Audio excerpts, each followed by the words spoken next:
거룩한 주일 하나님께 찬양으로 나아갑니다.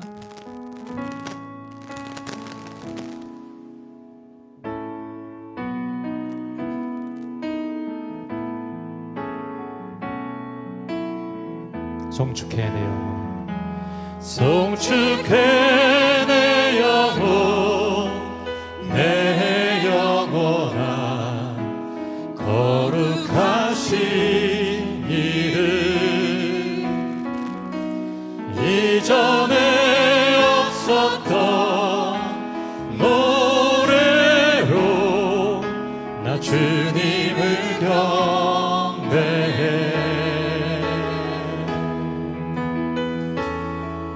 해가 뜨는 새 아침 말간 이제 다시 주님 찬양, 무슨 일이나 어떤 일이 내게 놓여도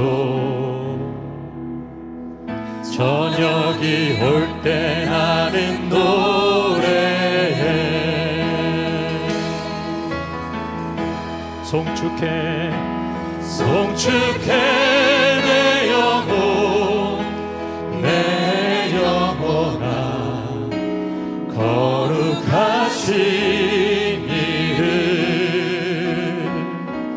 이전에 없었던 노래로 나 주님을 경배해. 노하기를 더디하시는, 노하기를 더디하시는 주, 그의 크신 사랑 넘치네. 주의 선하심 내가 노래하리, 수많은 이유로 나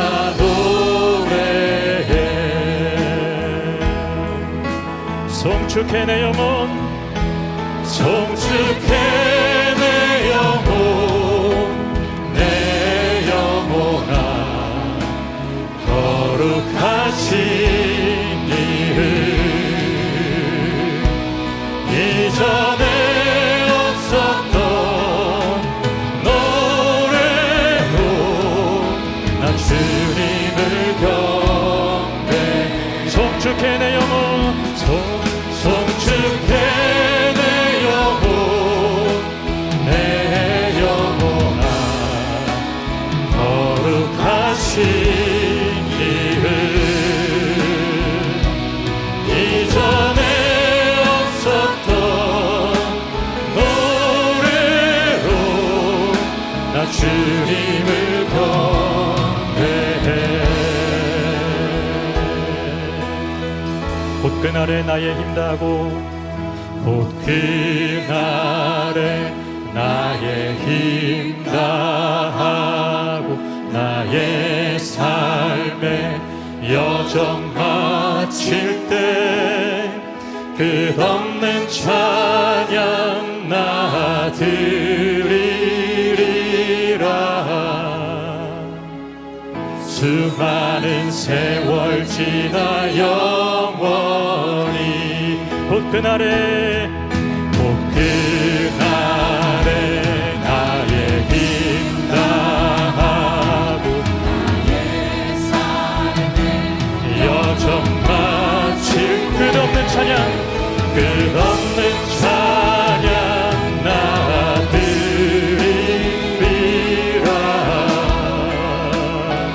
수많은 세월 지나 영원히, 송축해 내 영혼, 송축해 내 영혼, 내 영혼아 거룩하신 이름,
주님을 경배해.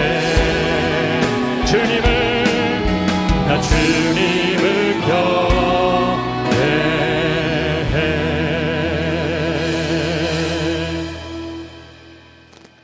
구원하심이 보좌에 앉으신 우리 하나님과 어린 양에게 있도다. 그러므로 형제들아, 우리가 예수의 피를 힘입어 성소에 들어갈 담력을 얻었나니 참마음과 온전한 믿음으로 하나님께 나아가자. 하나님은 영이시니 예배하는 자가 영과 진리로 예배할지니라. 아멘. 주 영광 여기 나사 열방령의 그 빛 비추소서. 주의 얼굴 구할 때 주의 향기 머무소서.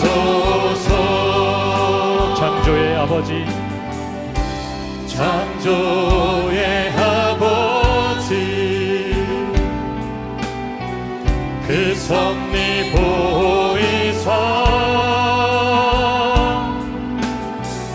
택하신 세대 일으키어 이 땅을 고치소서. 주의 크신 능력 만물이 사모하니 성령의 기름 부어주사 이 시간 임하소서. 주 영광 여기 임하사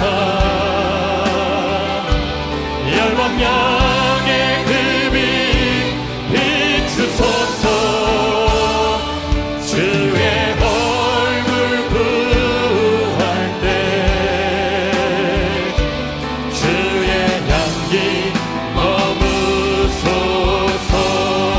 영광 영광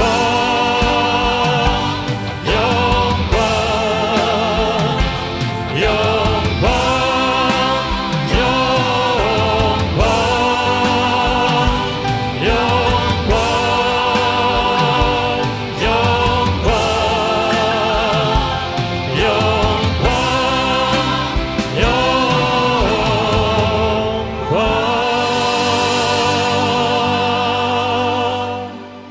할렐루야. 영원토록 살아계시는 영광의 하나님을 찬양합니다. 예수 그리스도의 소리를 구원하사 하나님의 백성 삼아주신 은혜에 감사합니다. 하나님을 전심으로 예배하는 이 시간 우리 가운데 오셔서 우리의 예배를 받아 주옵소서.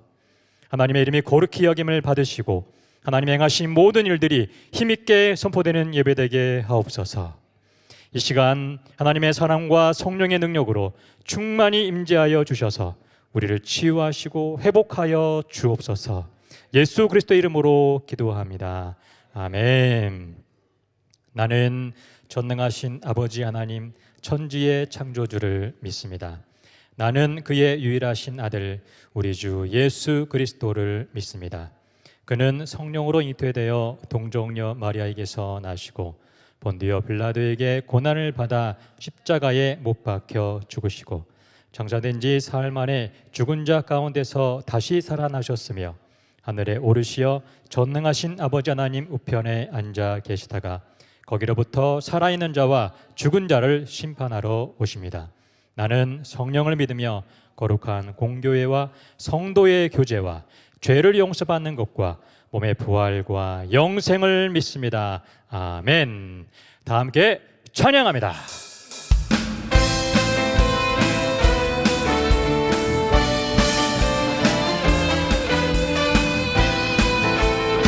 주님의 영광 찬양합니다. 주님의 영광 나타나셨네. 권능으로 임하셨네. 죽음에서 날 살리신 주 성령 놀라우신 주 할렐루야 할렐루야 주의 나라가 할렐루야 임하소서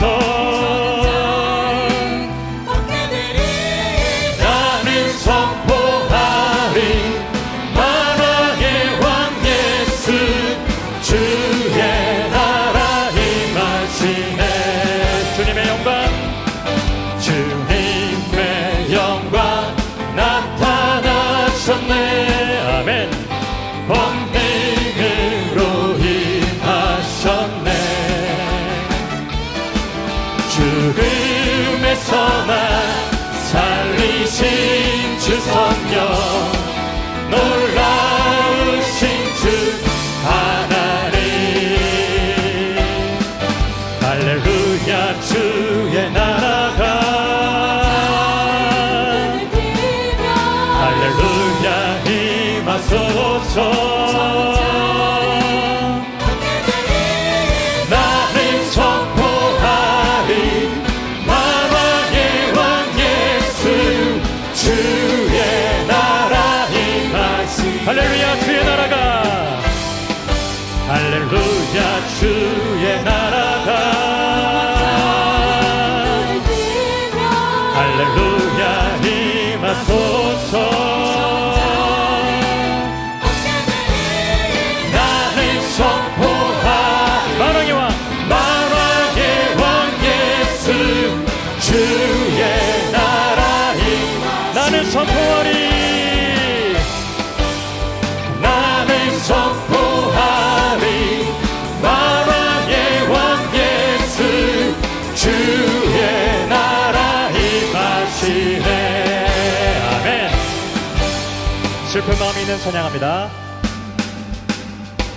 슬픈 마음 있는 사람 예수 이름 믿으면 아멘 영원토록 변함없는 기쁜 마음 얻을 거룩하신 주의 이름 거룩하신 주의 이름 너의 방패 삼아라 환난 시험 당할 때에 주께 기도 드려라 예수의 이름은 세상의 소망이요 예수의 이름은 천국의 기쁨일세 존귀하신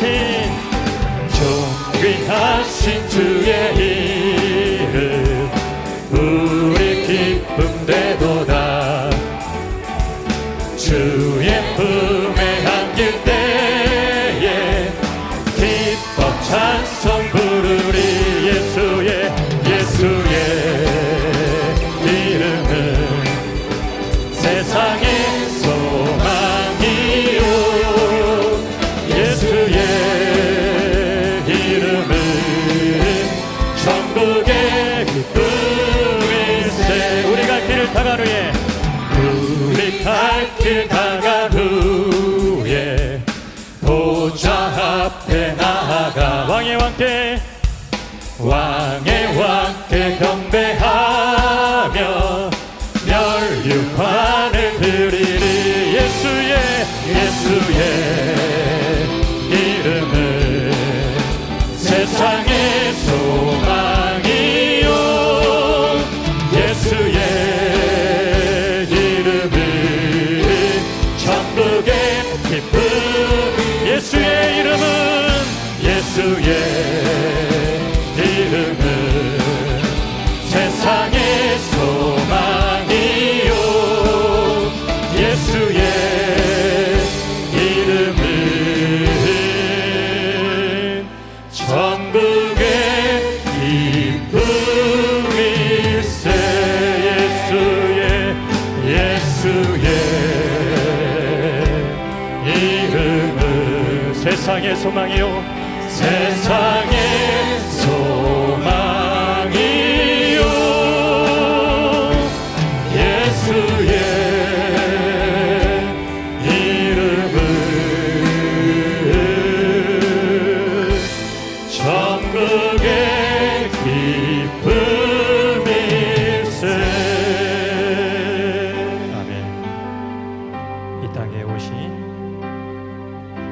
이 땅 위에 오신 하나님의 본체 십자가에 달리사 우리 죄 사셨네.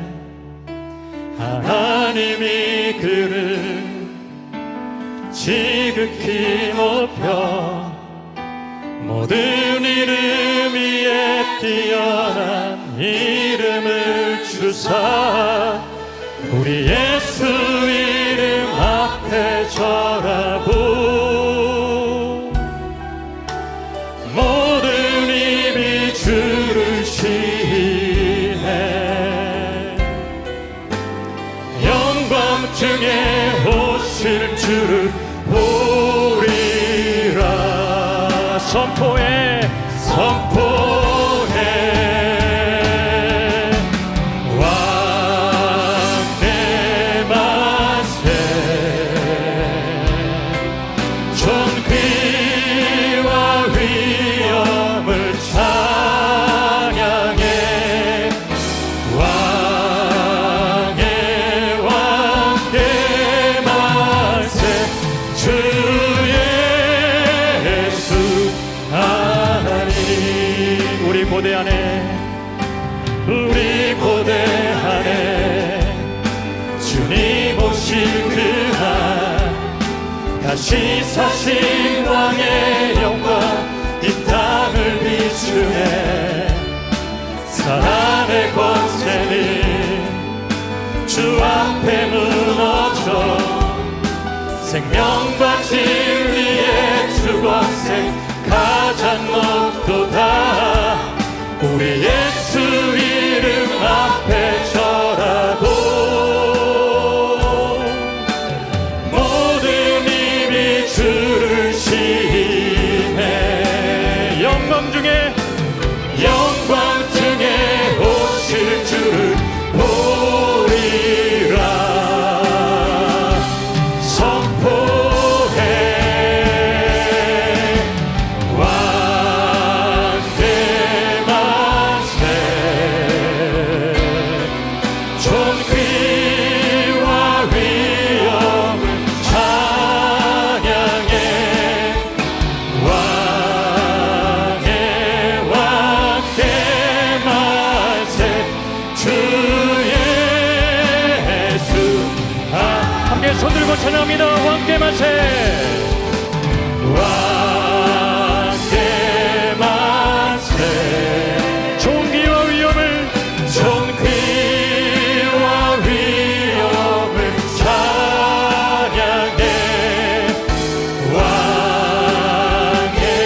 왕께 만세. 주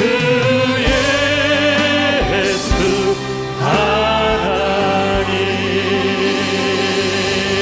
할렐루야. 아멘. 주님의 영광을 찬양합니다. 이 땅에 오신 구세주 예수님께 찬양과 영광을 올려드립니다. 하지만 주님 오실 날을 고대하지 않고 세상에 매어 살아가는 우리의 믿음 없음을 회개합시다. 이 시간 참회와 은혜를 구하며 다 함께 통성으로 기도합니다. 주님,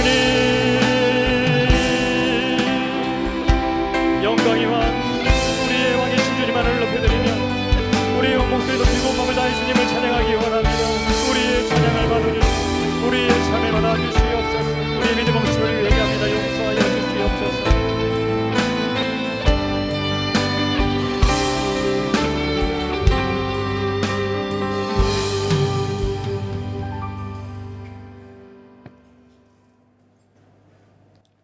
선하고 인자하시며 사랑과 성실로 우리의 삶을 주관하시는 하나님께 찬양과 경배를 올려드립니다. 죄된 우리가 양의 문이 되신 예수 그리스도의 이름으로 생명의 길로 초대해 주시고 기다리시는 하나님을 만나게 해주신 그 은혜를 이 시간 찬양과 영광으로 하나님께 올려드립니다. 아들을 값으로 지불하신 성부 하나님께서 우리에 대한 사랑을 절대 포기하지 않고 인생을 끝까지 책임지고 구속의 완성을 이루어 가시는 하나님께 감사를 드립니다. 이 시간 어디에 있든지 예배의 자리로 나와왔지만 아직 이 복음으로 거듭나지 못하고 예수 그리스도의 사랑과 은혜를 체험하지 못한 이들과 복음의 첫 경험을 잃어버린 지친 이들을 주님께서 특별히 붙잡아 주십시오. 성령 하나님께서 친히 임재하여 그 마음을 만져주시고 찬양과 기도와 말씀으로 자신의 죄를 회개하고 우리 삶의 주인 되신 하나님을 나의 구주요 주님이라 고백하며 한 사람도 빠짐없이 우리 모두가 함께 예배의 기쁨을 누릴 수 있도록 지금 이 시간 그들을 만나 주십시오. 예배드리는 모든 가정에 성령의 충만함이 가득하게 하여 주십시오. 죄와 사단의 마음을 빼앗긴 상태로 빛 대신 주님 앞에 나아갈수록 참된 예배를 드릴 수도 없음을 고백합니다.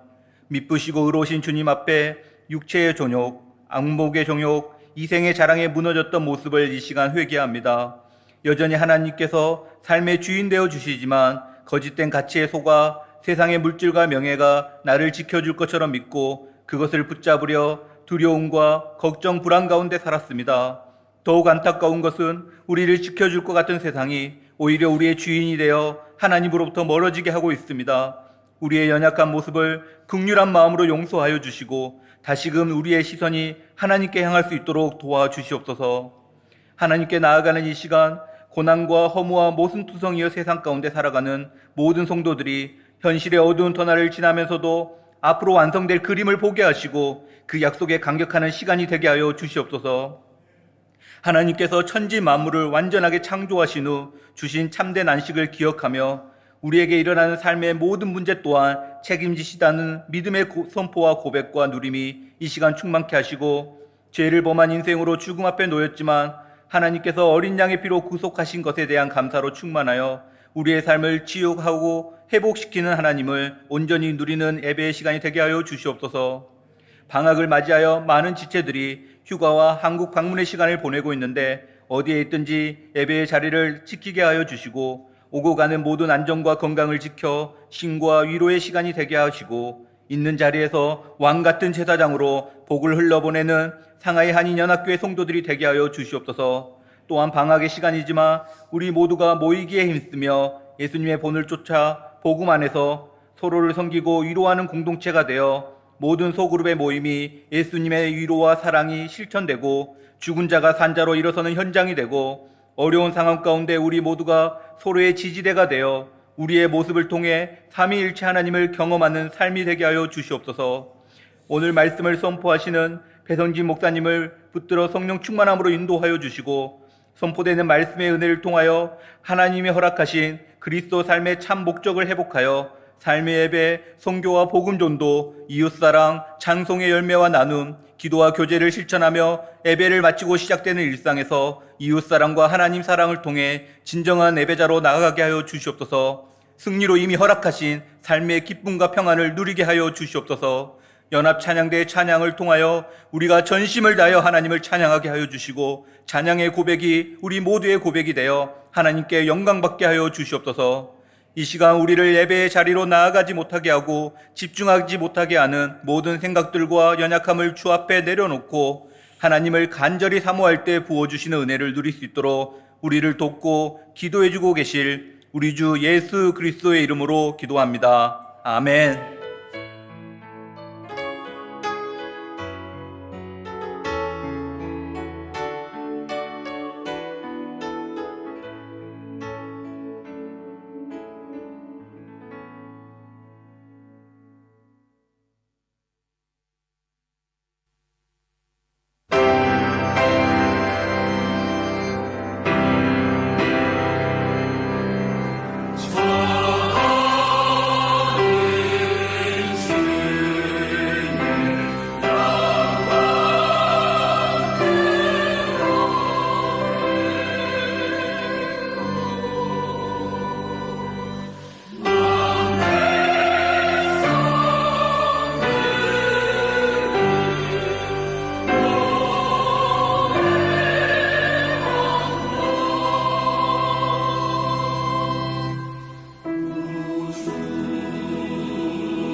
아멘. 귀한 찬양 감사합니다.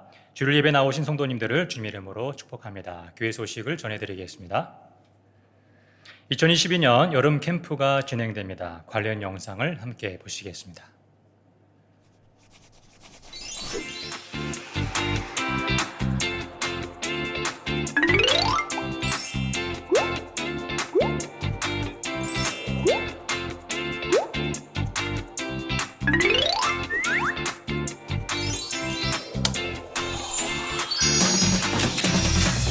하나님 내게 주신 나만의 모습 하나님의 형상 닮아 난 소중해 비교하지 않아요 난 주신 그대로 서로 세워주며 살아갈래요 하나님 나라 위해 내 모습 내 흔적 축복하며 살아갈래요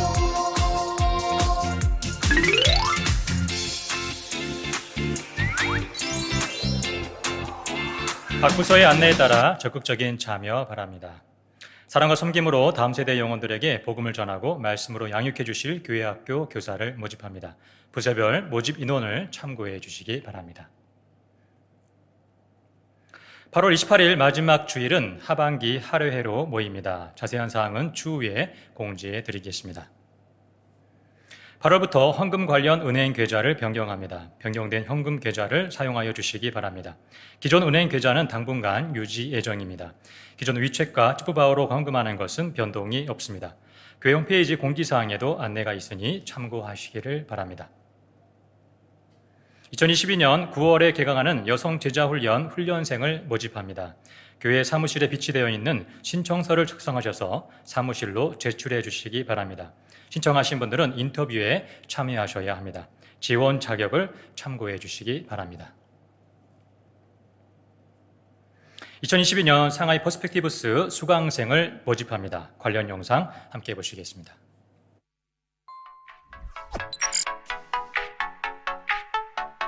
PSP는 퍼스펙티브스 스터디 프로그램의 약자로 하나님의 관점으로 세상을 바라보도록 돕는 과정입니다. 하나님의 관점은 우리의 관점과 어떻게 다를까요? 우리는 살아가면서 오늘 뭐 먹지? 오늘 뭐 입지? 라는 평범한 고민을 하게 됩니다. 하지만 우리 그리스도인들은 한 가지 고민을 더 해야 합니다. 하나님 앞에서 나는 어떻게 살아가야 하지? PSP를 통해 우리가 하나님 앞에 어떻게 살아가야 할지를 알 수 있습니다. PSP를 통해서 성경 속에서 하나님이 어떻게 일하시는지, 역사 속에서는 어떻게 일하셨는지, 다양한 문화를 어떻게 이해해야 하는지, 이를 통해 이 시대를 우리가 어떻게 살아가야 하는지를 알 수 있습니다. 단지 선교사만이 아니라 하나님과 더 친해지기 원하는 당신을 위해 준비된 시간입니다. 하나님의 목적과 소망을 더 알아가고 싶으시다면 퍼스펙티브스와 함께해요. 당신의 관점도 하나님의 관점으로 바뀌게 될 것입니다.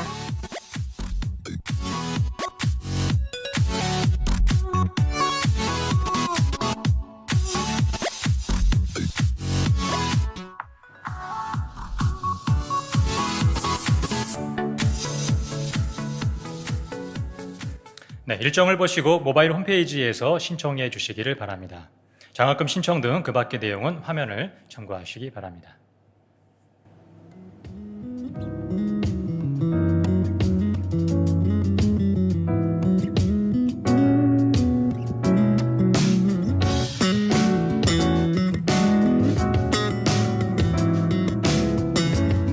지난 주간 새가족 등록하시는 가정을 주님의 이름으로 환영합니다. 다 함께 찬양하시면서 준비하신 힘을 하나님께 드리겠습니다.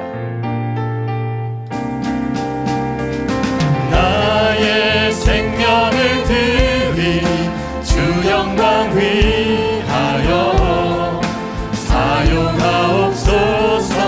내가 사는 날 동안에 주를 찬양하며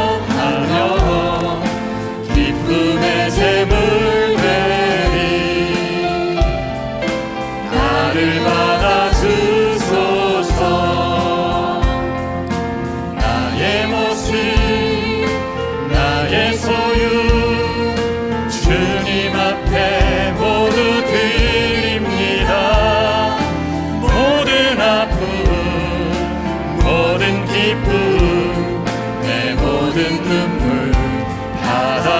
주소서.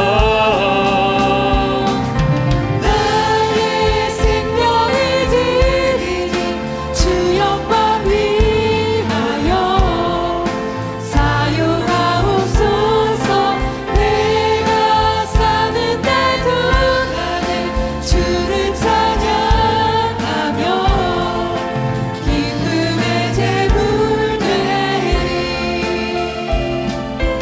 나를 받아주소서.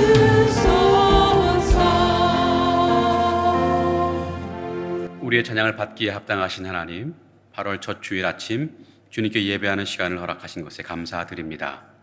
주님께서 은혜 손길로 우리를 인도하셔서 지금까지 살아온 것을 인정하며 또 앞으로도 주님께서 그 은혜 손길을 베풀어 주실 것을 믿고 감사를 드립니다. 그 은혜에 감사하며 이 시간 우리 마음을 모아 주님께 드립니다.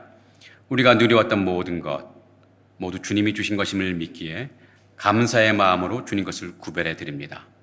11조와 주일헌금, 감사헌금, 선교헌금을 드리며 또 사랑의 마음으로 장학과 구제헌금 등 다양한 모양으로 주님께 드립니다. 주님께 드리는 손길을 축복하시고 풍성한 은혜로 채워 주옵소서. 또한 이렇게 드린 헌금이 하나님 나라와 복음을 위하여 귀하게 쓰임받게 하옵소서. 사랑이 많으신 하나님, 우리 성도의 삶을 돌보아 주옵소서. 이런저런 어려움을 겪는 성도들을 불쌍히 여기시고 이 어려움을 이겨낼 힘과 능력을 베풀어 주옵소서. 재정의 어려움을 당하는 성도들에게 물질의 은혜를 베푸시고 건강 문제로 고통받는 성도들에게 회복의 은혜를 베풀어 주옵소서. 사업과 일터의 은혜도 내려 주옵소서. 우리 자녀들에겐 믿음과 지혜와 건강의 복을 주옵소서. 또 새로 등록한 성도 가정에겐 귀한 만남의 은혜를 베풀어 주옵소서. 이 시간 주님의 말씀의 시간에 주님의 음성을 듣는 시간 되게 하시되 주님 말씀에 성령의 단비를 내려주셔서 위로와 회복을 누리며 변화의 삶을 살아가게 하옵소서. 예수 그리스도 이름으로 간절히 기도합니다. 아멘. 여러분 반갑습니다. 8월 첫 주인데요. 한국은 다음 주 정도 되면은 좀 가을 날씨로 바뀌는 것 같아요. 8월 중순 때 갑자기 날씨가 바뀌더라고요. 하지만 여기 상하이는 택도 없죠. 네, 저는 각오하고 있습니다. 그래도 가끔 비가 내려와서 좀 시원한 느낌이 들어서 얼마나 감사한지 모릅니다. 이 더운 계절에 여러분 건강 잘 지키시기 바랍니다. 오늘 말씀은 빌립보서 1장 19절에서 26절입니다. 제가 봉독해 드리겠습니다. 빌립보서 1장 19절에서 26절. 이것이 너희의 간구와 예수 그리스도의 성령의 도우심으로 나를 구원에 이르게 할 줄 아는 거로 나의 간절한 기대와 소망을 따라 아무 일에든지 부끄러워하지 아니하고 지금도 전과 같이 온전히 담대하여 살든지 죽든지 내 몸에서 그리스도가 존귀하게 되게 하려 하나니 이는 내게 사는 것이 그리스도니 죽는 것도 유익함이라. 그러나 만일 육신으로 사는 이것이 내 일의 열매일진데 무엇을 택해야 하는지 나는 알지 못하노라. 내가 그 둘 사이에 끼었으니 차라리 세상을 떠나서 그리스도와 함께 있는 것이 훨씬 더 좋은 일이라. 그렇게 하고 싶으나 내가 육신으로 있는 것이 너희를 위하여 더 유익하리라. 내가 살 것과 너희 믿음의 진보와 기쁨을 위하여 너희 무리와 함께 거할 이것을 확실히 아노니 내가 다시 너희와 같이 있으므로 그리스도 예수 안에서 너희 자랑이 나로 말미암아 풍성하게 하려 함이라. 아멘. 사느냐 죽느냐 이것이 문제로다. 이 셰익스피어의 유명한 비극 햄릿에 나오는 햄릿의 독백입니다. 살자니 삶이 너무 고통스럽고 또 죽자니 또 죽음의 고통을 감당하기 어려워서 햄릿이 내뱉은 말인데요. 햄릿은 사는 것도 힘들고 죽는 것도 이제 힘들기에 삶과 죽음 사이에서 어떤 길을 가야 할지 깊은 고뇌를 합니다. 오늘 본문에서 바울 역시 비슷한 고뇌를 합니다. 사느냐 죽느냐 그 둘 사이에서 고뇌하는 것인데요. 하지만 햄릿과는 다른 고뇌를 합니다. 햄릿은 사는 것 죽는 것 모두가 피하고 싶은 것이지만 바울의 경우는 사는 것 죽는 것 모두가 다 원하는 것, 다 좋은 일이고 또 사는 것 좋은 일이고 죽는 것도 좋은 일이라고 생각합니다. 그래서 바울이 이렇게 말합니다. 오늘 말씀 1장 23절 이렇게 말합니다. 내가 그 둘 사이에 끼었으니 차라리 세상을 떠나서 그리스도와 함께 있는 것이 훨씬 더 좋은 일이라. 그렇게 하고 싶으나 내가 육신으로 있는 것이 너희를 위하여 더 유익하리라. 여기서 둘 사이에 끼었다는 것은 바울의 목숨이 삶과 죽음의 경계선에 있다는 것입니다. 언제라도 처형당해 죽을 수도 있는 상황이라는 것입니다. 그때 바울은 뭐 살아도 좋고 설령 죽는다고 해도 나는 좋다, 이렇게 말하는 거예요. 죽음을 당해도 좋은 것은 내가 죽었을 때 바울은 그리스도와 함께 있을 것이기 때문에 좋고, 혹은 죽지 않고 살아있어도 그것이 바울에게 좋은데, 왜냐하면 바울은 살아서 자신에 맡겨진 사명을 충분히 감당할 수 있기 때문에 좋다고 이렇게 말합니다. 햄릿 형의 이 인생은 참 불행한 인생이죠. 사는 것도 고통스럽고 또 죽는 것도 고통스러운 일인데, 그렇다고 그 두어를 피할 수도 없는 노릇이기 때문입니다. 둘 중에 하나를 선택해야 하는데 어떤 상황이 와도 고통스러우니 그 인생은 참 불행한 인생이죠. 하지만 바울형 인생은 참 행복한 인생입니다. 바울 유형의 사람도 역시 사는 것이나 죽는 것이나 피할 수 없는 것은 마찬가지지만, 살아도 행복하고 죽어도 행복하니 그 생은 얼마나 행복할까요? 어떤 상황이 와도 행복할 수 있으니 바울은 참 행복한 인생입니다. 여러분 행복하십니까? 행복하세요? 사실 우리는 이미 행복한 사람들입니다. 우리 그리스도인은 바울 유형의 사람들이기 때문인데요. 살아도 행복하고 죽어도 행복한 사람들입니다. 하지만 어떤 그리스도인들은 자신의 행복을 깨닫지 못하고 불행하다고 느끼는 분도 있어요. 사실 사람이 불행한 것은 불행한 상황 때문에 불행한 것이 아니라 자신에게 주어진 행복을 깨닫지 못하기 때문에 불행한 것입니다. 우리 그리스도는 사나 죽으나 행복한 사람들입니다. 우리에게 주어진 행복이 무엇인지 오늘 말씀을 통해 살펴보면서 우리 모두가 행복한 삶을 살아갈 수 있기를 간절히 바랍니다. 자, 오늘 말씀에서 우리가 주목해야 할 말씀이 있는데요. 21절입니다. 21절에 내게 사는 것이 그리스도니 죽는 것도 유익함이라. 내게 사는 것이 그리스도니 죽는 것도 유익함이라. 이 말씀 안에 사는 것과 죽는 것에 대한 바울의 가치관이 아주 빼곡하게 들어 있습니다. 이 문구는 우리가 너무 잘 아는 은혜스러운 성구이고요. 또 그래서 찬양 가사에서도 많이 인용되는 성구이기도 합니다.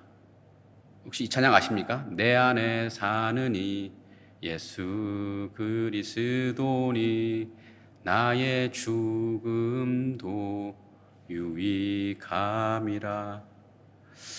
자, 많은 분들에게 위로가 된 찬양이기도 할 텐데요. 저도 이 찬양이 너무 좀 좋습니다. 부를 때마다 마음이 뭉클해져요. 길을 찾지 못해서 쓸쓸하고 외로울 때 이 찬양을 부르면 얼마나 큰 위로가 되는지 모릅니다. 그런데요, 이번에 빌립보서 설교를 준비하면서 본문을 연구하다가 약간 당황스러움을 제가 느꼈습니다. 이 찬양 가사가 빌립보서 1장 21절을 인용한 것이 분명한데요. 그런데 이 찬양 가사가 빌립보서 본문을 다소 잘못 인용했다는 것을 이번에 처음 발견했기 때문입니다. 한번 비교해 볼까요? 빌립보서에 있는 문장과 찬양 가사를 한번 비교해 볼까요? 자, 빌립보서에는 내게 사는 것이 그리스도니 죽는 것도 유익함이라. 찬양에는 내 안에 사느니 예수 그리스도니 나의 죽음도 유익함이라. 좀 뭔가 달라 보이나요? 글자가 다른 것은 큰 차이가 아닙니다. 이해의 차이가 있어요. 자, 세 가지 정도가 차이점이 있는데요. 첫 번째, 이 찬양은 빌립보서의 내게라는 단어를 잘못 이해했습니다. 빌립보서 본문에서 내게 사는 것이라는 문구를 찬양 가사는 내 안에 사는이라고 해석했는데요. 여기서 빌립보서의 내게는 내 안에 그것을 의미하지 않습니다. 그보다는 나에 관한 한, 내 입장에서는 이라고 해석하는 것이 적절해 보입니다. 그래서 내게 사는 것이 그리스도니는 내 관점에서는 산다는 것이란 그리스도이다. 이런 것을 의미해요. 말이 좀 이상하지만 문법적으로는 그렇다는 것입니다. 일단 넘어가 볼게요. 둘째, 그 다음에 찬양은 내게라는 단어가 앞에 문장만을 꾸며주는 것이라고 이해했지만 사실 빌립보서는 뒤에 문장도 꾸며주는 것으로 나옵니다. 그래서 해석해 보자면 내 관점에서 삶이란 그리스도이다. 그리고 또 내 관점에서는 죽음도 유익하다. 이렇게 네 개라는 단어는 삶에 대한 앞에 문장과 이 죽음에 대한 뒤 문장과 나란히 연결되는데요. 이 찬양 가사는 앞에 문장만 연결시키고 있어요. 자, 셋째, 본문에서 이 두 번째 문장과 세 번째 문장의 관계인데요. 찬양 가사는 이 두 문장을 인과관계로 묶어놔요.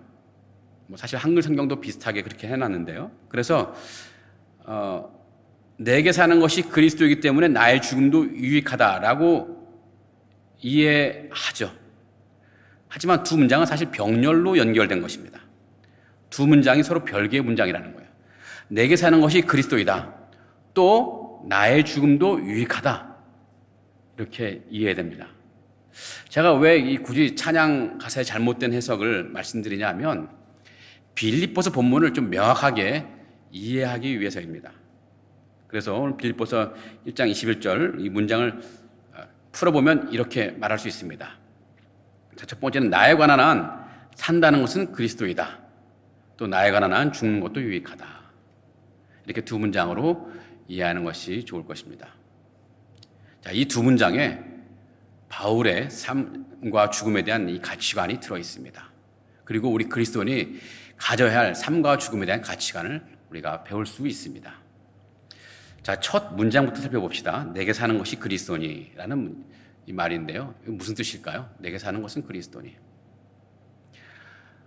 옛날 팝송에 You Mean Everything to Me라는 노래가 있는데 혹시 아세요? You Mean Everything to Me. 옛날 분만 아실 텐데 번역하자면 당신은 나에게 모든 것입니다. 혹은 당신은 내 삶에서 가장 중요한 사람입니다. Nothing도 아니고 anything도 아니고 something도 아니고 everything이다. 나의 가장 중요한 사람이다. 주로 이제 연인에게 불러주는 노래인데요. 사랑하는 사람에겐 상대방이 너무너무나 중요한 사람이죠. 모든 것이 되는 사람이죠. 이 팝송과 관련된 그 비슷한 느낌의 한국 노래가 있습니다.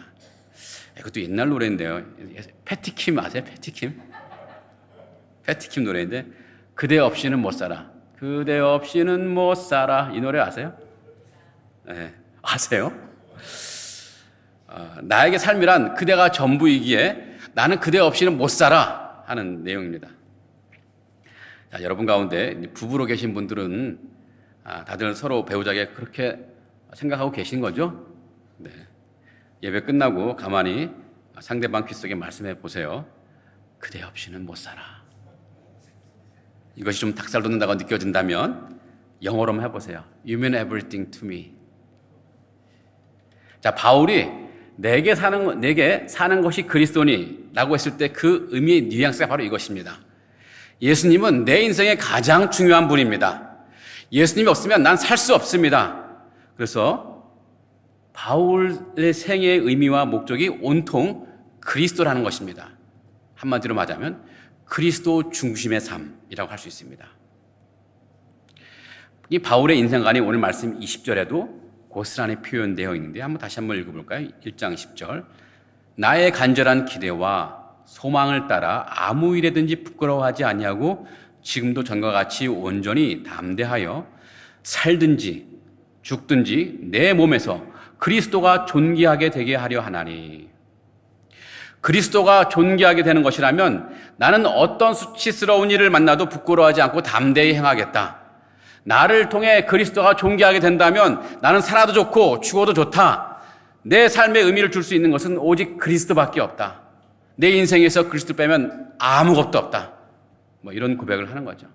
그래서 바울은 그렇게 그리스도 중심의 삶에 생각을 갖고 있고 그렇게 살아가고 있었던 것입니다. 자, 그러고 보면 바울은 참 행복한 사람이 있던 것 같습니다. 물론 온갖 핍박과 박해와 또 고문을 당해서 결국 순교를 당하기에 인간적인 관점에서 보면 참 불쌍한 사람이다라고 생각할지도 모르겠습니다. 하지만 우리 한 걸음 물러나서 이 다른 관점에서 바울의 그런 인생을 가만히 관조하면 바울은 참 행복했겠다 하는 생각을 지울 수가 없어요. 왜냐하면 바울은 자신의 인생에서 모든 것이라고 할 만한 것을 찾았기 때문입니다. 자신의 모든 것을 바칠 만한 생의 목표를 찾은 사람, 또 그 목표를 향해 성실하게 살아가는 사람, 참 행복한 사람입니다. 세상에는요, 삶의 의미도 모른 채 그저 주어지는 대로, 굴러가는 대로, 또 캐세라세라의 삶을 살아가는 사람들이 굉장히 많습니다. 제가 오래전 회사 다닐 때 이제 LA에 출장 간 적이 있었습니다. 그 우리 회사 현지 법인에 출장 갔었는데요. 출장을 마치고 이제 귀국하기 전에 그 법인의 현지 채용 직원들과 마지막 식사를 했던 적이 있었습니다. 그 직원 가운데 일본계 미국인이 한 말을 제가 오래오래 기억합니다. 그때 우리가 왜 사느냐라는 말을 이제 할 때였는데요. 그때 일본계 미국인은 주저하지 않고 아주 단순한 말로 아주 확언해서 말합니다. To have fun, to have fun. 즐겁기 위해 산다. 행복하기 위해 산다. 자, 이게 1995년 정도의 일인데 벌써 한 28년 전의 일인데도 제 머릿속에는 그 사람의 말이 잊혀지지가 않아요. 정확히 왜 그런지는 모르겠지만 뭐 좋은 말 같으면서도 그 너머로 왠지 허무한 느낌, 쓸쓸한 느낌을 받았거든요. 이 사람은 행복하지 않구나 하는 느낌을 제가 받은 거예요. 자, 오래전 그리스의, 고대 그리스에 그 일본계 미국인과 비슷한 생각을 한 사람들이 있었습니다. 외국어로 말하면 에피쿠로스 학파라고 하고요. 우리말로 하면 쾌락주의자라고도 합니다. 그들의 인생관을 바울식의 표현대로 하자면 내게 사는 것은 즐거움이다. 즐기는 것이다. 이런 사람들은 삶 자체보다는 그저 하루하루 사는 것에 집중합니다. 아마도 대부분 사람들은 사실 여기서 크게 벗어나지 않을 것입니다. 요즘 욜로족이라는 새로운 사람들도 생겼는데 바로 욜로족이 하루하루 즐기는 것에 만족하는 거죠. 이 얼핏 보면 그런 삶이 좋아 보일 수도 있어요. 하지만 그 마음 바탕 어딘가에 우울함이 배어 있습니다. 자신이 왜 사는지를 모르기 때문이에요. 자신이 왜 사는지를 모르는 것은요, 뭐와 같으냐면 항구에서 배가 출항했는데 그 배가 목적지 없이 떠도는 것 같습니다. 그저 조류가 이끄는 대로, 바람이 이끄는 대로 그 배가 흘러가는 것입니다. 하루하루 항해는 좋을 수도 있어요. 즐거울 수도 있어요. 하지만 시간이 갈수록 초조함과 불안감이 느껴질 것입니다. 자신이 어디로 가는지 모르기 때문인데요. 그러다가 어느 순간 사는 것이 아무 의미 없다고 느껴지기도 합니다. 그것이 우울감이 되기도 하고 또 허무가 되기도 하는데 결국 퇴폐로 흘러가기도 합니다. 행복하지 못할 것입니다. 또 어떤 사람들은 자신의 삶은 곧 성공이라고 생각합니다. 세상에서 명예나 권세, 부유함 이런 것을 얻는 것이 자신의 삶의 목표로 삼는 것입니다. 물론 그런 것도 필요하죠. 분명히 필요합니다. 하지만 그것이 에브리띵이 되면 좀 문제가 심각해집니다. 자, 그런 것들을 얻지 못하거나 얻었다고 해도 그것을 잃어버리면 그 사람의 삶 자체가 무너져 버립니다. 그러면 더 이상 삶의 의미를 찾지 못하게 되는데요. 가령 직장에서 바라던 승진을 하지 못하거나 어떤 높은 자리에 있었는데 어떤 상황에 의해서 조금 자리가 낮은 위치로 밀려나거나 혹은 권력의 중심부에 있던 사람들이 좀 주변부로 밀려날 때, 또 투자한 코인이나 주식이 폭락할 때 그들은 그것을 견디지 못합니다. 극심한 스트레스를 견디지 못하고 또 잘못된 선택을 하기도 합니다. 그런데 실제로 우리 인생은 갖고 싶은 것을 얻을 수 있는 때가 그렇게 많지 않은 것 같아요. 또 얻었던 것도 언젠가는 잃을 때가 굉장히 많이 있죠. 자, 이런 사람들은 모두 행복하지 못한 사람들입니다. 겉으로는 행복한 사람들처럼 보일 수 있을지 몰라도 그 영혼 깊은 곳을 들여다보면 모두 자신이 행복하지 않다고 고백할 것입니다. 그렇게 아우성치고 있어요. 다만 그 사람이 그것을 느끼지 못할 뿐입니다. 자, 하지만 그들과는 전혀 다른 사람이 있어요. 사도 바울입니다. 바울은 행복한 사람입니다. 바울이 행복한 것은 바울이 자기 인생의 전부라고 믿는 그리스도, 그 그리스도는 세상의 것과 다르기 때문입니다. 그리스도가 자기 생의 전부인 인생, 곧 그리스도 중심의 인생은 허무주의에 빠질 일이 없고 극심한 스트레스에 빠질 일이 없습니다. 그리스도는 우리 인생의 가치에 최상의 위에 있고 절대 가치이고 그 가치는 어떤 곳에도 흔들리지 않기 때문입니다. 더욱이 인생의 절대 가치인 그리스도를 추구하는 것은 하나님이 우리 인생을 창조하실 때 만드신 그 방향과 의도와 같습니다. 그것은 바울뿐만 아니라 우리 그리스도인들에게도 마찬가지예요. 다 해당되는 말입니다. 여러분 나무를 대패질할 때 이 대패질 방향이 정해져 있다고 합니다. 즉 나무 결대로 대패질해야 되는데요. 이 결대로 대패질하는 것을 순결 방향으로 대패질한다고 합니다. 그렇게 순결 방향으로 대패질하면 그 면이 아주 깔끔해지고 깨끗하고 부드러워진다고 해요. 아주 고와지죠. 하지만 결의 반대 방향을 엇결이라고 하는데요. 엇결 방향으로 대패질하면 어떻게 될까요? 그러면 나무가 뜯겨 나간다고 합니다. 벗겨지고. 그래서 이 결대로 대패질하는 것이 굉장히 중요합니다. 마찬가지로 우리 인생은 하나님이 의도하신 그 결대로 살아가는 것이 굉장히 중요합니다. 하나님이 우리 인생을 창조하실 때 어떤 의도를 가지셨습니다. 하나님을 영화롭게 하는 것, 그것이 하나님이 우리 인간을 창조하실 때 가지셨던 의도요, 우리 인생의 결입니다. 그래서 바울은 이 고린도 교회에 보내는 편지에서 이렇게 말합니다. 고린도전서 10장 31절인데요. 그런즉 너희가 먹든지 마시든지 무엇을 하든지 다 하나님의 영광을 위하여 하라. 우리 인생은 그렇게 하나님을 영화롭게 하는 삶을 살아갈 때 인생의 진정한 의미를 찾을 수 있고 그것이 순결 방향으로 대패질하는 것과 같습니다. 성도 여러분, 여러분은 행복하게 살기를 원하십니까? 그렇다면 바울처럼 그리스도가 존귀하게 되는 일에 삶의 목표를 삼으시기 바랍니다. 그럴 때 우리 삶은 온통 의미로 가득해질 수 있습니다. 목표가 있는 인생은 도착할 항구를 아는 인생입니다. 더욱이 그 목표가 하나님을 영화롭게 하는 것일 때 도착하는 항구는 영광스러운 항구가 될 것입니다. 때로는 그 가는 길에 분명히 폭풍우도 있을 수 있어요. 하지만 도착할 항구가 어딘지 아는 배는 그 폭풍우를 뚫고 지나갈 수 있습니다. 그리고 매일매일 도착할 항구로 다가가고 있기에 그 삶은 매일매일 행복할 수 있습니다. 우리가 이 세상 살 동안 우리에게 맡겨진 사명을 감당하는 것, 그것이 그리스도를 존귀하게 하는 것인데 그것이 우리 인생의 결대로 살아가는 것이고 결국 우리가 행복하게 살아가는 길입니다. 여러분 모두가 그런 행복을 누리시기를 간절히 기원합니다. 자, 이제 오늘 본문의 둘째 문장을 생각해 봅시다. 바울이 뭐라고 했습니까? 죽는 것도 유익함이라. 죽는 것이 유익하다고 말합니다. 세상 사람들이 들으면 터무니없는 헛소리라고 말할 것입니다. 어떻게 죽는 것이 유익합니까? 비웃을 것도 있겠죠. 옛말에 죽은 정승이 산 개보다 못하다는 속담이 있습니다.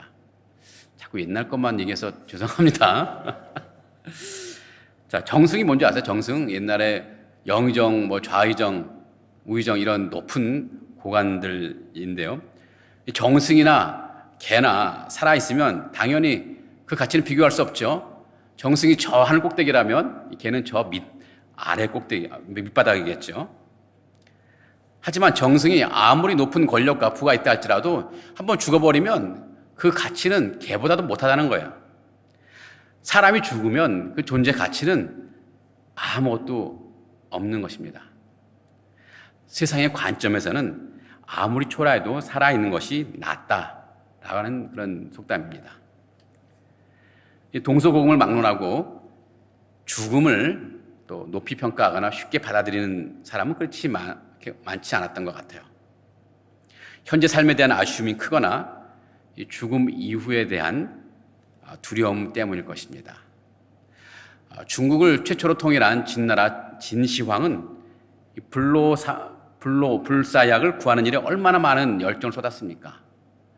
또 고대 이집트 왕 파라오는 자기 생애에 자기 무덤인 피라미드를 짓는데 얼마나 많은 노력을 기울였습니까? 그런 모든 것은 이 죽음에 대한 두려움 때문이었습니다. 죽음을 어떻게 해서든지 늦추고 싶고 하고 또 피하고 싶은 그런 심정이었죠. 그것이 세상 사람들의 일반적인 생각입니다. 이런 관점에서 죽는 것이 유익하다는 바울의 말은 굉장히 터무니없는 말로 들릴 것입니다. 자, 바울의 이런 말은 세상 사람들의 상식과 세상 사람들이 견해와는 상반된 것이죠. 죽는 것도 좋다. 죽는 것이 유익하다. 도대체 바울은 왜 죽음도 유익하다고 말했을까요? 바울이 자신에겐 죽음도 유익하다고 말하는 이유가 두 가지 있습니다. 한번 두 가지를 생각해 보겠습니다. 첫째는요, 바울에겐 부활의 소망이 있기 때문입니다. 부활의 소망이 있어요. 바울에겐 죽음은 자기 생의 끝이 아닙니다. 바울이 죽음이 좋다고 말하는 것은 영원한 생명에 대한 확신이 있기 때문입니다. 그 영원한 생명은 이 땅의 삶보다 훨씬 좋은 것입니다. 고통도 없고요, 질병도 없고 근심이나 걱정도 없습니다. 심지어 지금 바울이 당하고 있는 박해나 고문, 또 옥살이 그런 것도 없습니다. 다툴 일도 없고 오직 평안만 있습니다. 그런 소망이 있기에 바울은 자신이 죽는 것도 유익하다고 말한 것입니다. 자, 둘째는요, 더 중요한 건데요. 죽음이 자신에게 유익하다고 말하는 것은 죽어야 비로소 그리스도를 만날 수 있기 때문입니다. 바울에게 그리스도는 인생의 전부입니다. 자신을 죄에서 구원해 주신 분입니다. 오늘 말씀에 나오듯이 이 바울은 다메섹에서 그 찬란한 영광의 빛 가운데 만났던 그 그리스도가 너무너무 보고 싶어 하고 또 그분과 같이 있는 것이 너무나 즐겁고 좋아하는 것입니다. 그런데 그런 일을 반드시 바울이 죽어야만 비로소 가능한 일입니다. 그러니 바울에겐 죽음이 나쁜 선택이 아니고 오히려 더 좋은 선택입니다. 물론 죽음은 고통스러운 과정입니다. 하지만 그 너머에 아름다우신 예수 그리스도를 만날 수 있으니 그 고통도 바울에게는 감미로울 수 있습니다. 연인들이 서로 만나러 갈 때 그 길이 다소 불편해도 그 길이 얼마나 감미롭던가요? 가장 최고의 연인 그리스도를 만나러 가는 길이에 바울에겐 죽음도 그것이 아무리 고통스럽다 해도 바울에겐 아무런 문제가 아닌 것입니다. 바울은 이렇게 부활을 믿었고 부활을 소망하기 때문에 그래서 이것이 바로 부활 신앙인데요. 모든 그리스도인이 품고 있어야 할 신앙이기도 합니다. 이런 부활 신앙이 있기에 바울은 죽음도 좋았던 것입니다. 여러분도 이런 부활 신앙이 있기를 간절히 기원합니다. 요한계시록을 살펴보면요, 이 부활에는 여러 종류가 있습니다. 자, 우리 인생에겐 두 종류의 죽음이 있고 두 종류의 부활이 있는데요. 이 땅에서 죽을 때 그것이 어떤 사람들에게는 첫째 죽음이 되지만 어떤 사람들에게는 첫째 부활이 되기도 합니다. 자, 우리 생명이 끝날 때 예수님을 영접하지 않았던 사람들은 첫째 죽음을 맞습니다. 하지만 그 순간 우리 그리스도인은 첫째 부활을 경험합니다. 영적인 부활인데요. 우리 육신은 일단 흙으로 돌아가지만 우리 영혼은 천국에서 계속 살아갈 수 있기 때문입니다. 그러다가 언젠가 예수 그리스도가 재림하실 때 우리 그리스도인은 둘째 부활을 경험합니다. 그때 흙으로 돌아갔던 우리 육신이 회복되어 우리는 새로운 몸을 입습니다. 그렇게 다시 영혼과 육신으로 다시 살아나는 것을 둘째 부활이라고 합니다. 그때 예수 그리스도를 믿지 않고 죽었던 사람도 다시 살아나는데 그리고는 영원한 형벌, 영원한 죽음에 처하게 됩니다. 그래서 그것을 둘째 죽음이라고 말합니다. 그러기에 예수 그리스도를 믿지 않는 이들에겐 첫째 죽음과 둘째 죽음이 있지만 예수 그리스도를 믿는 우리 그리스도인들에게는 첫째 부활과 둘째 부활이 있습니다. 이것을 인정하고 믿는 것이 부활 신앙입니다. 바울은 참 행복한 사람이었습니다. 왜냐하면 그에겐 부활 신앙이 있기 때문입니다. 그러니 전혀 죽음이 두렵지 않고 그래서 사명대로 살아갈 수 있습니다. 자기의 신념대로, 자기의 사명대로 살아갈 수 있었습니다. 그것이 오늘 말씀 20절, 아까 읽었지만 다시 한번 읽어볼까요? 거의 그 바울의 생각이 그대로 표현되어 있습니다. 나의 간절한 기대와 소망을 따라 아무 일이든지 부끄러워하지 아니하고 지금도 전과 같이 온전히 담대하여 살든지 죽든지 내 몸 안에서 그리스도가 존귀하게 되게 하려 하나니. 자, 세상에서 사는 동안에 또 사명을 감당하는 동안에 이 바울은 수많은 부끄러움을 당했습니다. 감옥에서 갇히는 것도 부끄러운 일이고 사람들 앞에서 고문을 당하고 매를 맞고 또 돌을 맞는 것 굉장히 부끄러운 일입니다. 어떻게 보면 인생의 패배자처럼 보이기 때문인데요. 하지만 바울은 그런 것을 전혀 부끄러워하지 않았습니다. 바울은 자신이야말로 최후 승리를 얻을 사람이라고 확신했기 때문입니다. 자, TV에서 축구 경기를 보는 경우가 있죠. 축구 경기를 보는데요. 이게 녹화 방송인 경우가 있습니다. 승부는 이미 알고 있습니다. 내가 응원하는 팀이 2대1로 한 점 차이로 이겼습니다. 그것을 알고 녹화 방송을 봐요. 그런데 처음 게임을 시작하는데 상대방 팀이 먼저 한 골을 넣었어요. 1대0으로 지고 있어요. 여러분 같으면 그때 어떤 느낌이 들겠습니까? 왜 우리 팀이 이거 질 것 같다. 너무 초조한 느낌을 가지십니까? 왜 우리 팀 못하느냐고 짜증을 나겠습니까? 그렇지 않을 것입니다. 이미 승리했다는 결과를 알고 보는 축구 경기입니다. 1대0으로 지고 있다 해도 우리는 편안하게 그 경기를 볼 수 있어요. 오히려 우리 팀이 저 1대0에서 어떻게 역전할 것인가, 그것이 궁금해서 오히려 흥미진진하게 그 경기를 볼 것입니다. 바울 자신은 최후 승리를 얻을 사람이라는 것을 알고 인생 경기에 임하고 있습니다. 그러기에 바울이 사명을 감당하다 수치를 당해도 바울에겐 전혀 수치가 아니고, 어려운 일을 당해도 바울에겐 전혀 어려운 일이 아닙니다. 오히려 그 모든 것은 예수의 흔적입니다. 영광스러운 예수의 흔적입니다. 그러기에 사명을 감당하다가 생명의 위협이 온다고 해서 사명 감당하는 것을 멈추지 않습니다. 자신은 어차피 부활할 것을 알기에 차라리 사명 감당하다가 죽는 것이 바울에겐 영광스러운 일이 될 것이라는 것을 알기 때문입니다. 바울은 그래서 온전히 담대하여 살든지 죽든지 내 몸 안에서 그리스도가 존귀하게 될 것을 소망했던 것입니다. 바울은 또 행복한 사람인데요. 또 왜 그러냐 하면 이 부활 신앙으로 살아가고 있고 또 사역하기 때문입니다. 하지만 이것은 이 바울뿐만 아니라 우리 그리스도인들에게도 해당되는 말이기도 합니다. 우리에게도 분명히 부활이 있습니다. 다만 부활을 믿는 사람이 있고 부활을 믿지 못하는 사람이 있을 뿐입니다. 부활을 믿고 부활을 기대하며 살아간다면 어떤 어려움이 찾아오고 어떤 고통이 찾아온다고 해도 우리는 행복한 삶을 살아갈 수 있습니다. 행복하게 사명을 감당할 수 있습니다. 여러분은 행복하게 살기를 원하십니까? 또 행복하게 사명을 감당하기를 원하십니까? 바울처럼 부활을 믿고 늘 묵상하시기 바랍니다. 그럴 때 우리는 우리의 사명을 따라 살아갈 수 있습니다. 죽음을 두려워한다면 우리는 사명을 제대로 감당하지 못할 때가 분명히 많이 있습니다.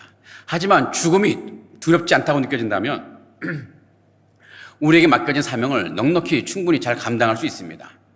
그리고 언젠가 우리 주님이 우리에게 맡겨진 사명을 보시고 또 최후 승리한 우리에게 의의 멸관을 씌워 주실 것입니다. 부활을 믿으며 우리에게 맡겨진 사명을 충실하게 살아가는 삶, 그것이 우리가 행복하게 살아가는 삶이기도 합니다. 사랑하는 성도 여러분, 예전에 중국 내지 선교사로 헌신했던 찰스 스터드 선교사가 오직 한 번뿐인 인생이라는 시에서 이렇게 말했습니다. 오직 한 번뿐인 인생, 속히 지나가리라. 오직 그리스도를 위해 한 일만이 영원하리라. 오직 한 번뿐인 인생, 속히 지나가리라. 오직 그리스도를 위해 한 일만 영원하리라. 그리스도를 위하여 살아가시기 바랍니다. 그것이 우리 인생을 의미 있게 만드는 것입니다. 또 부활을 믿으시기 바랍니다. 그럴 때 우리는 우리에게 맡겨진 사명을 충분히 잘 감당할 수 있습니다. 하나님을 영화롭게 하고 그리스도를 높이는 삶을 살아가며 우리에게 주어진 한 번뿐인 인생을 보다 행복하게, 보다 의미 있게 살아가시고 부활 신앙을 가슴에 품어 행복하게 그 사명을 넉넉하게 감당하는 여러분 되기를 간절히 기원합니다. 아멘. 기도하겠습니다. 참 좋으신 하나님, 우리를 구원하시고 우리로 주님을 영화롭게 하는 인생으로 삼아주시니 감사드립니다. 우리의 삶을 선하게 인도하셔서 바울처럼 그리스도를 존귀하게 하는 모든 일에 헌신하게 하시고 어떤 어려움이 온다고 해도 바울의 능력을 덧입어 우리에게 맡겨진 사명을 넉넉히 감당하게 하옵소서. 그리하여 하나님께는 기쁨이 되는 삶이요 우리에게는 행복 가득한 삶이 되게 하옵소서. 한 번뿐인 우리 인생을 헛된 것에 허비하지 않게 하시고 오직 주님께 영광이 되는 삶을 온전히 살아가게 하옵소서. 예수님 이름으로 간절히 기도합니다. 아멘. 우리 찬송가 359장 천성을 향해 가는 성도들아 한번 힘차게 부르시겠습니다.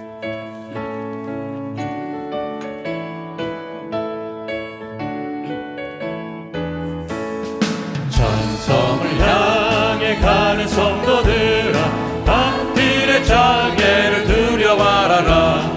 성령이 너를 인도하시니 왜 지체를 하고 있느냐. 앞으로 천성을 향해 나가세. 천성문만 바라고 나가세. 모든 천사 너희를 영접하러 문 앞에 기다려서 있네. 너 가는 길을 누가 비웃거든 확실한 증거를 보여주어라. 성령이 친히 감하여 주사 그들도 참 길을 찾으리. 앞으로 천성을 향해 나가세. 천성문만 바라고 나가세. 모든 천사 너희를 영접하러 문 앞에 기다려서 있네. 너 가는 길을 모두 가기 전에 내 손에 든 검을 꽂지 말아라. 저 마귀 게 모두 깨뜨리고 끝까지 잘 싸워 이겨라. 앞으로 천성을 향해 나가세. 천성문만 바라고 나가세. 모든 천사 너희를 영접하러 문 앞에 기다려서 앞으로 천성을 향해 나가세. 천성문만 바라고 나가세. 모든 천사 너희를 영접하러 문 앞에 기다려서 있네. 아멘. 사랑하는 성도 여러분, 우리는 세상으로부터 부름받은 하나님의 백성이며 세상으로 보냄받은 그리스도의 제자들입니다. 그리스도의 제자로 자신에게 맡겨진 사명을 세상 가운데 충실히 감당하다가 다음 주일 은혜 충만한 얼굴로 다시 뵙기를 바랍니다. 이제는 우리 주 예수 그리스도의 은혜와 하나님의 사랑과 성령 하나님의 교통하심이 한 번뿐인 우리 인생을 오직 하나님께 영광이 되게 하는 삶을 살아가게 돼 부활을 기대하며 어떤 어려움도 넉넉히 이겨내어 신실한 믿음의 삶, 사명자의 삶을 살아가기를 다짐하는 모든 성도들 머리 위에와 상하이 한인연합교회 위에 지금부터 영원토록 함께 하실지어다. 아멘.